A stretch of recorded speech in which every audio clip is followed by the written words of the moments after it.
When investigative journalist Grace Marquette unexpectedly inherits her estranged father's billion-dollar empire, she steps into a web of betrayal, murder, and corporate sabotage, where every family member is a suspect, and the truth could cost her everything. Trust is a luxury, blood is a liability, and the legacy she never wanted may be her most dangerous assignment yet. Grace Marquette stood still in the grand marble foyer of her late father's estate, her heart beating against the silence that followed the reading of the will. The ornate chandelier above, which had once seemed merely decorative, now cast harsh shadows that danced across the faces of her relatives like accusations. The family lawyer's voice had barely faded when tension gripped the room like a vice. Grace, a seasoned investigative journalist known for exposing corruption in high places, had not expected to inherit the controlling shares of Marquette Holdings. Yet here she was, thrust into a role her older brother Victor believed was his by birthright. Victor's jaw clenched, his face a mix of disbelief and fury. "This has to be a mistake," he hissed to the lawyer, Charles Duval, who adjusted his glasses and shook his head solemnly. "It's no mistake, Mr. Marquette. Your father's final amendment was clear. Grace Marquette now holds the majority of shares and all executive decision-making powers." The air thickened. Grace could feel eyes boring into her from all corners. Isabel, her poised and unreadable stepmother. Victor, simmering with resentment. A few board members and extended family present out of obligation and curiosity. Her palms grew clammy, but she refused to show it. Charles closed the folder slowly. That concludes the reading of the will. The guests began to disperse, murmuring among themselves, leaving Grace stranded in a storm of whispers. She barely registered the condolences offered by distant cousins, or the stiff nod from Isabel, who swept past her like a queen dethroned. Grace walked slowly up the winding staircase to her childhood room, a space frozen in time. The walls, still, bore posters of political icons and quotes from journalists she'd admired. It was in this very room that she had written her first exposé on a corrupt city councilman. And now, it felt like she was at the beginning of another investigation, only this one was personal. As the sun dipped beyond the estate's wrought iron gates, she sat at her old writing desk and flipped open an aged leather notebook she had found in her father's study. His handwriting filled the margins, cryptic notes, business references, initials, dates.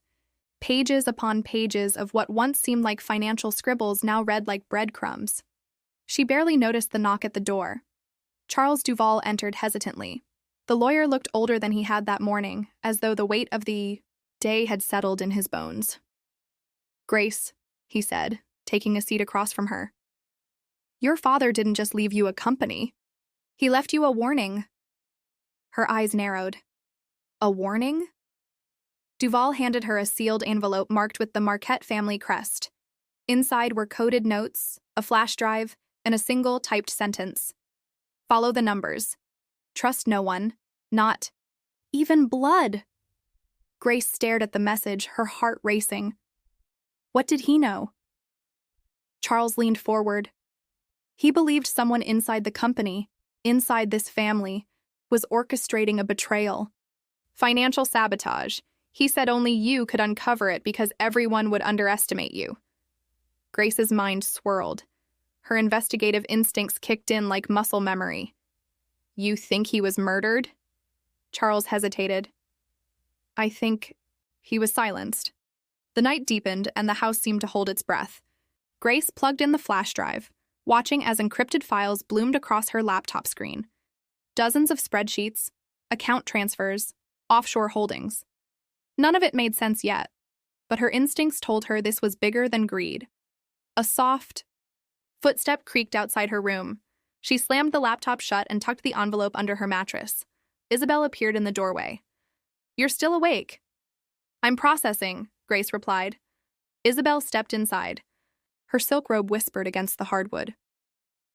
"You know, your father never intended to give you the company. This change in the will, it was recent. Very recent." Grace met her gaze. Maybe he changed his mind. Or maybe someone manipulated him. He wasn't well after all. Grace bit back a retort. Isabel's gaze was cool, detached, the way someone might look at a problem waiting to be solved. After Isabel left, Grace locked her door and opened her laptop again.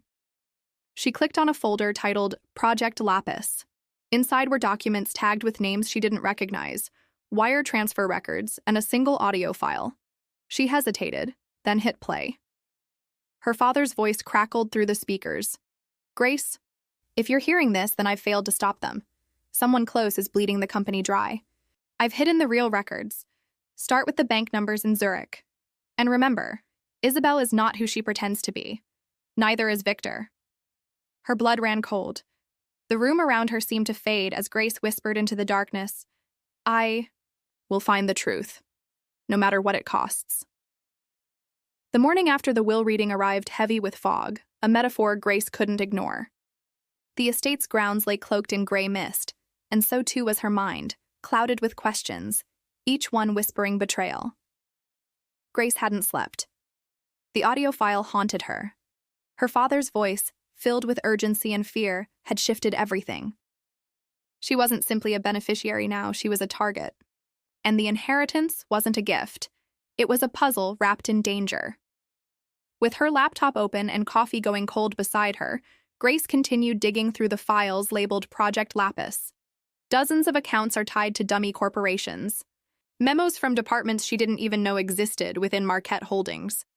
There were foreign transactions linked to tax havens, seemingly benign reports that upon closer inspection showed signs of laundering, and 3 initials repeated throughout the metadata: VM, IM, and CD Victor Marquette, Isabel Marquette. Charles Duval? She shook her head. No, Charles had brought her the warning. He had no reason to tip her off if he was involved. Unless he was playing both sides. Suddenly, a faint knock echoed from the hallway. "Grace?" a familiar voice called. "It's me, Eli." Eli Harrow, her old college friend turned cybersecurity consultant, stepped into the room with a duffel bag slung across his chest and exhaustion in his eyes. He was the only person she had reached out to, the only one she trusted enough to help. "Decrypt the mess." "You weren't kidding," Eli said, looking at the documents on screen. "This isn't just internal embezzlement. These are money trails that run across continents. Grace, if what your father suspected is true, this could involve racketeering charges." She nodded. "He said someone close to us. Family was bleeding. The company dry." "And he's right," Eli added, pointing to a set of wire transfers. "These go to shell corporations in the Caymans, but the same IP address accessed them from inside Marquette Holdings. Repeatedly. Same subnet every time. Your company's New York headquarters." Grace leaned in. "And the initials?" "That's the chilling part," Eli whispered. "The files aren't just documents, they're layered. I found metadata timestamps and audio notes hidden beneath them." He clicked open a secure folder and played a second audio recording. This time, a woman's voice hissed through the static. "The shares must go to Victor. Grace is too curious. If Charles doesn't play along, we'll remove him. Quietly." Grace's stomach turned. "That's Isabel," she said, voice taut. Eli nodded grimly. "And the file was edited 2 weeks before your father died." Later that evening, Grace made her way to the company's New York headquarters under the pretense of reviewing her father's archived files. The board hadn't formally convened yet, and Victor had retreated from the spotlight, probably licking his wounds or plotting. The towering building of Marquette Holdings was all polished. Stone and glass, a fortress of commerce. But beneath its surface, secrets festered. Inside her father's old office, untouched since his passing, Grace scanned the room. His desk was locked, but she found the key taped beneath a drawer. Inside was a worn, leather-bound ledger labeled Provenance. It wasn't a business journal. It was a diary, part confession, part research notes. Her father had kept track of every questionable deal made under his name, most of which he hadn't signed off on. Backdated approvals, digitally, forged signatures, and names: Victor, Isabel, a third, Connor Dane. "Who the hell is Connor Dane?" Grace murmured. Eli, who was patching into the building's internal network from a secure laptop, glanced up. "You won't like this. He's your father's former CFO, resigned 5 years ago. Disappeared.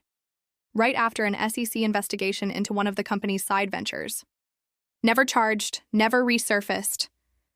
But his name keeps coming up, Grace said. He's part of this. And likely alive, Eli added. He's the one rerouting money through international accounts. The encryption pattern, it's his. Style, same one used in that whistleblower case from Peru. Grace's pulse quickened. So Connor Dane faked his disappearance? Or was he helped by someone on the inside? Eli concluded.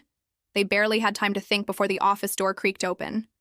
Victor stepped inside, calm, composed, and deadly quiet. Looking for ghosts, Grace? She stood tall, slipping the ledger into her bag.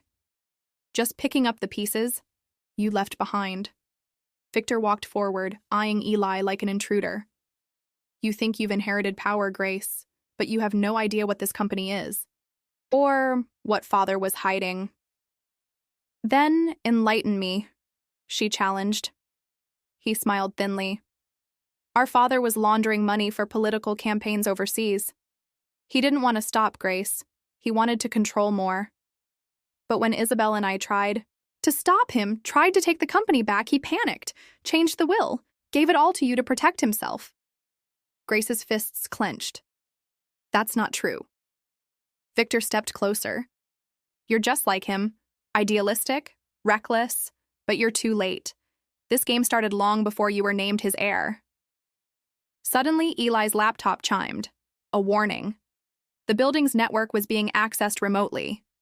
They're trying to wipe the files, Eli muttered, typing furiously. From the inside. Someone just activated a purge protocol on all Project Lapis documentation. Victor's gaze darkened. You should have stayed a journalist, Grace. But she wasn't afraid. I still am. She stormed past him, grabbing her bag as alarms began to ring. Red lights pulsed along the hallway. Someone was trying to destroy everything, to bury the truth for good. But they were too late. Grace and Eli had already backed up everything. To 3 separate cloud servers. From here, it was war. The heavy double doors of the Marquette Holdings boardroom closed behind Grace with a soft but final thud. Every eye turned toward her as she took her seat at the head of the long oak table. The board members, most loyal to Victor, or at least skeptical of Grace, watched her with a mixture of curiosity, skepticism, and thinly veiled disdain. She smiled coolly. Thank you all for attending. I won't waste your time. This is a new chapter for Marquette Holdings, and we're starting with transparency. Victor, seated directly opposite her, arched a brow. Is that your polite way of saying purge? Only for those who deserve it, she replied. The meeting was brief, but tense, a dance of veiled threats and forced civility. Grace held her own, armed with just enough information from the flash drive to suggest she knew where to look, but not yet enough to act. Later that evening, in the privacy of her father's study, Grace resumed her digital excavation of Project Lapis. The Zurich account numbers had led her to a network of shell corporations that funneled millions into offshore accounts, funds siphoned from Marquette Holdings. But what made her stomach twist was the signature on a series of forged board. Authorizations, IM, Isabel Marquette. Suddenly the door creaked. Grace froze and minimized the files. It was her cousin Elise, a financial analyst within the company, sharp, resourceful, and one of the few family members she vaguely trusted. You left your phone in the boardroom, Elise said, handing it over. You've got 10 missed calls. From an unknown number. Thanks, Grace said, but she didn't move to take the phone. Elise lingered. You're digging into Project Lapis, aren't you? Grace's eyes narrowed. How do you know about it? Elise shut the study door behind her. Because I was the one who first noticed the discrepancies. Months ago. I flagged them to your father. He told me to stay quiet and promised he was handling it. Grace finally took the phone, her thoughts racing. Why didn't you come to me sooner? Because I wasn't sure who I could trust. And because I saw the way Victor started sniffing around after Dad died. Grace's phone buzzed in her hand. A new message, just one line. You're not the only one watching Zurich. Be careful. Her pulse quickened. Someone knew she was. Investigating. Elise leaned closer. Grace, whatever your father was hiding, it's dangerous. I think it got him killed. Grace looked her cousin in the eyes. Then let's finish what he started. That night, Grace and Elise cross-referenced files from the flash drive with internal reports Elise had saved. A pattern emerged. Large. Cash movements traced back to a dummy corporation registered in Luxembourg, Alaris Enterprises. A deep dive revealed a familiar name on the registration, Victor Marquette. Shock twisted through Grace like a knife. Victor had set up a hidden company to funnel money out of their own family's business. The betrayal was real, and deeper than she had imagined. But then Elise pulled up a hidden archive within Project Lapis. It was locked behind a password neither of them recognized. Grace typed in every combination of names, dates, and codes she could think of. Nothing worked, until she remembered the notebook her father kept. One page circled a single phrase, "Never forget her." Her mother's name. She typed it, Elena.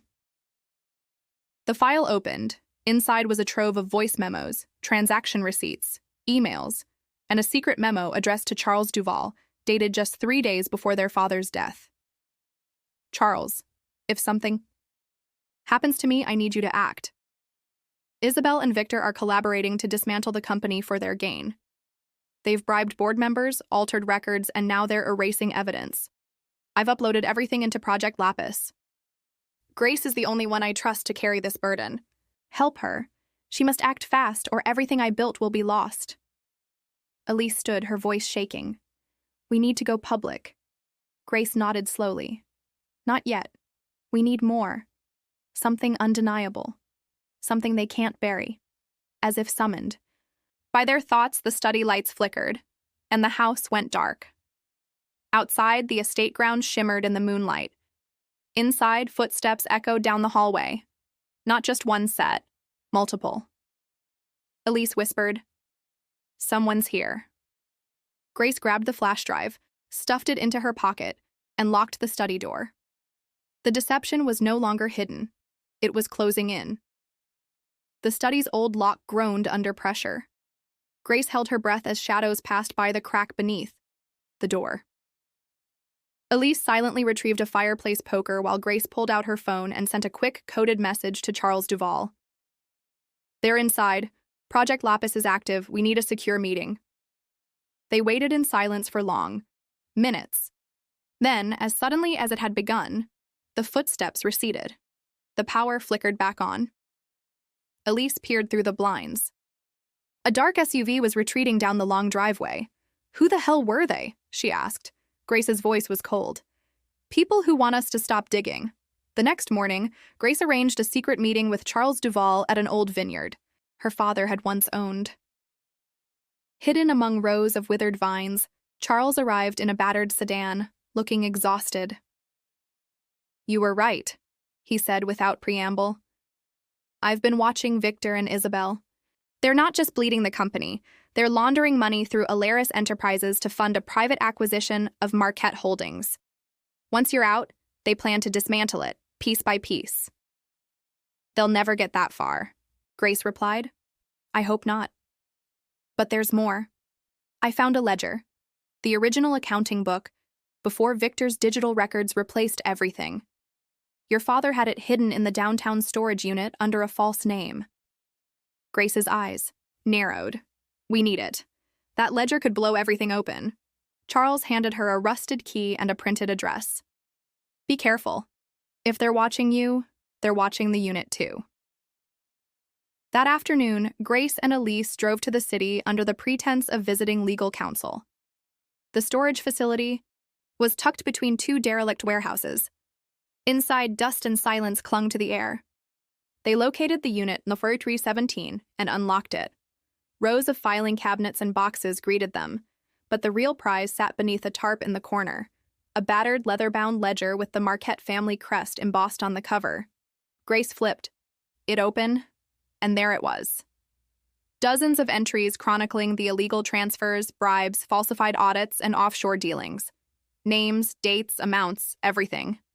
But what stunned her most was the name scrawled repeatedly on dozens of transactions. Elise Beaumont. She looked up slowly. "Elise?" Her cousin went pale. No. Grace, I swear, I didn't know. I never authorized anything. They must have used my access. Grace's instincts screamed. Her father's voice echoed in her mind. Trust no one, not even blood. Then we need to prove it, she said tightly. Fast. That night, Grace confronted Charles about the entries. She's telling the truth, he said after a long pause. Months ago, Elise reported discrepancies, and I cross-checked. Someone used her credentials, but the IP addresses were traced, back to Victor's private network. Then we have our leverage, Grace said. She began crafting a plan. Release the ledger to the internal compliance team anonymously. Then use the media to expose Alaris Enterprises and the fraudulent scheme behind it. She'd leak it through her old journalistic contacts, trusted allies, in the fight for truth. But before she could make a move, Grace received an anonymous package at the estate. Inside, photographs, photos of Elise, meeting with Victor, accepting envelopes of cash, entering buildings associated with Alaris. Grace's hand trembled. Were they real? Staged? She confronted Elise again. Tell me you didn't betray me. I didn't, Elise said, on the verge of tears.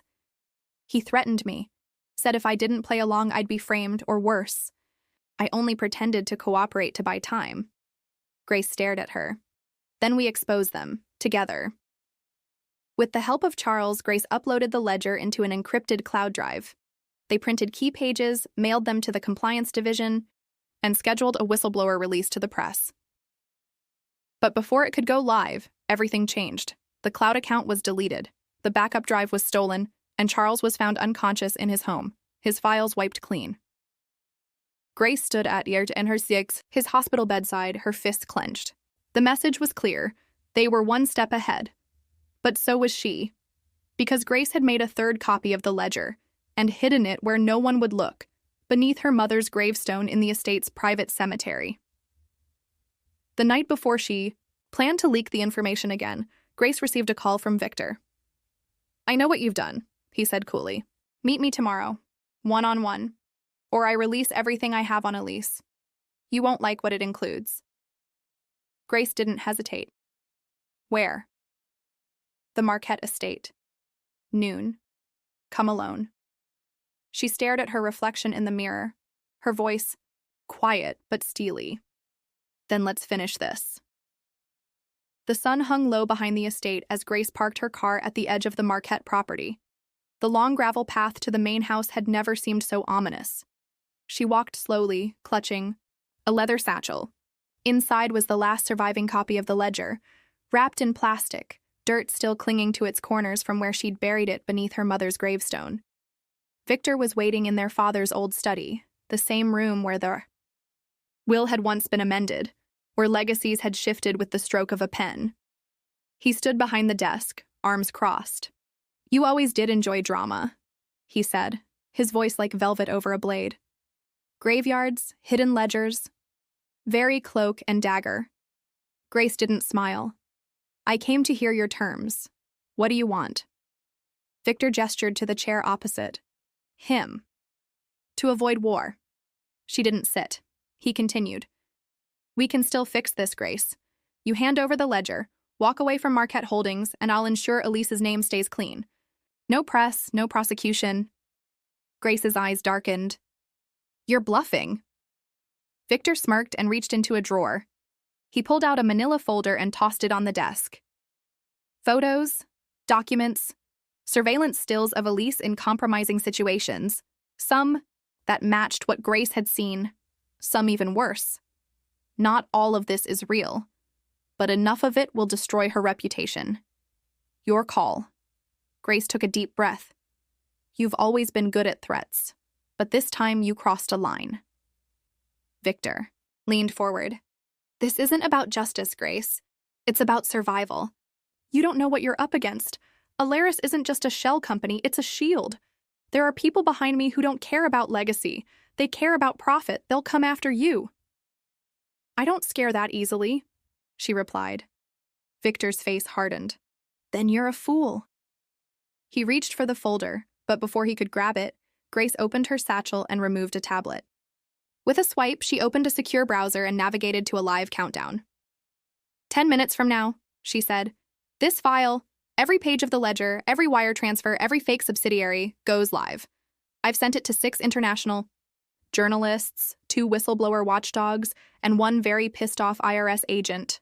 The moment I don't cancel the timer, the world knows everything. Victor's expression cracked. I learned from the best, she added.